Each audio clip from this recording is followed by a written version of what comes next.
gun crime is on the rise. Domestic violence is on the rise. We've got sexual assaults. We've all seen the story of the person who's on their 8th arrest, and people say, well, how'd this happen? How'd that assault happen?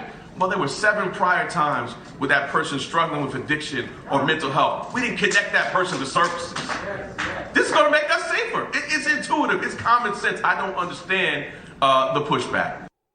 Manhattan's new district attorney, Alvin Bragg, there defending his controversial push to seek little or zero punishment for some violent criminals. But even he cannot deny the explosion of violent crime taking over New York City.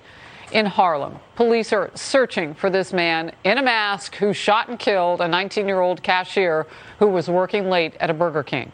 The victim had only been on the job for 3 weeks. Jennifer Harrison, who advocates for crime victims in the city, says DA Bragg, needs to face reality. I urge Alvin Bragg to meet with this teenager's family and let them know why this person who stole all of their hopes and all of their dreams does not even deserve to do 20 years in prison. I want him to explain to these parents who have to bury their young daughter how his leniency announcement might have enticed this thug to grab a gun and rob a Burger King. A New York Post op-ed put it this way, calling out the new district attorney, quote, "What he has done is invite all sorts of criminals from the outer boroughs to join in on the mayhem. Why rob a commercial establishment in Staten Island and face the maximum penalty when you can do it in Manhattan and face a lot less," end quote. Jason Rantz, Seattle radio talk show host. Jason, great to have you in Focus today. So you tackle this issue from all sides. You've been through it on the West Coast with policies changing and making it easier for people to get away with stuff. Where are we headed? Well, low-level crimes, which he's saying would get a pass, almost always lead to more serious crimes. The guy who shot and killed Crystal at the Burger King in East Harlem, I guarantee you that wasn't his first crime. I've read this script before. I've read it here in King County in Seattle. Alvin Bragg isn't talking about second chances. He's talking about endless chances. And that's a problem because he and so many others have this ideological position that argues against all incarceration at all times and instead favors these restorative justice programs that aren't new and aren't producing the results that you would expect them to produce. His approach doesn't take into account the context of the person who is committing these low-level crimes. And for restorative justice programs to work, and they can work in certain circumstances, you have to understand who the person is, what is their background, how many times have they committed these crimes, can you actually get them on the right path? And for many of them, the answer is very clearly no, because you can look at what's been done in the past, and you can look at their trajectory. That's the problem here. Well, there's so many of them now. Like, do we have time in our Justice Department, which, I mean, most of it in our justice systems across the country is still virtual at this point. I mean, we're still trying to catch up on 2020 and 2021. Do we have time to figure out who everybody is? No, you don't. But there are some cases that do pop out, and you can say, okay, this is someone who can be saved. Because when you're talking about restorative justice, you have to weigh the risks to the community. At the end of the day, you look at a case, you look at an individual, and you say, is this person worth the risk of putting back on the streets if our program doesn't work? And for a lot of these folks, the answer is no. Because we shouldn't be concerned about the feelings and the future of a criminal over the feelings and the future of someone who lives in a neighborhood that's constantly the victim of crime. I mean, these quality of life crimes matter. It degrades a community. It makes people feel unsafe. And you're right. I think it attracts folks into the community who know that they can pretty much get away with almost anything. Yeah. And I mean, you see the victims advocates like Jennifer Harrison that we just showed. Where is the accountability for DA Bragg at this point? Like, does he want to be the one to go knock on that family's door? Because he should be. He should be the first to talk to that family. Former NYPD Commissioner Bill Bratton also went after DA Bragg's policies and pointed to one person as the reason he got elected. Watch.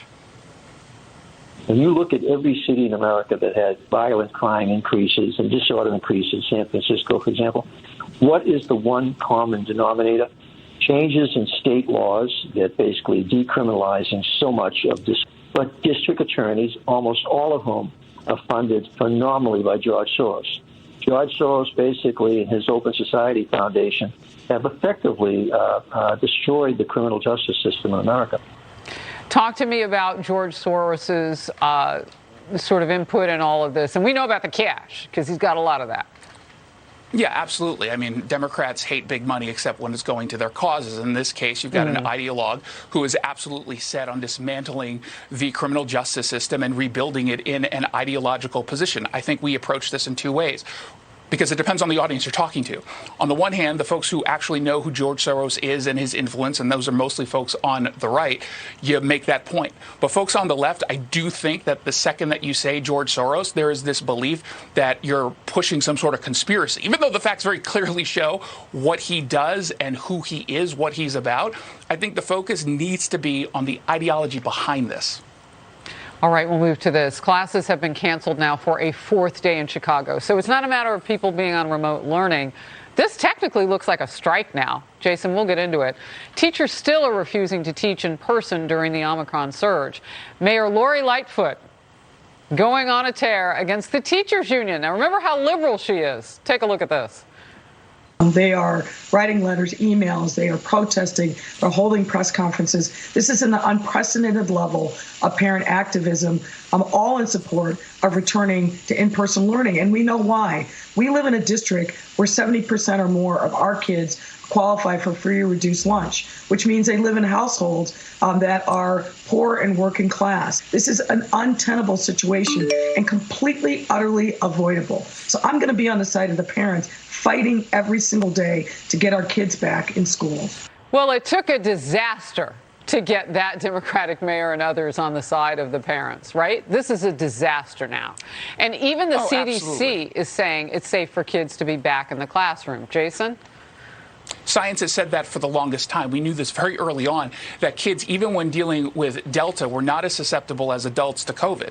That when you put kids in school, again, you look at the risks of keeping them out. And the risk of Omicron towards children, no matter what Justice Sotomayor might tell you, is actually very low when you consider the fact that these kids are getting depressed, they're getting suicidal, they're not exactly knowing what to do when they're stuck at home in front of a screen for 6-7 hours a day, being kept away from their friends. What are we doing to these kids? And I'm so glad, again, finally, that parents are waking up to this.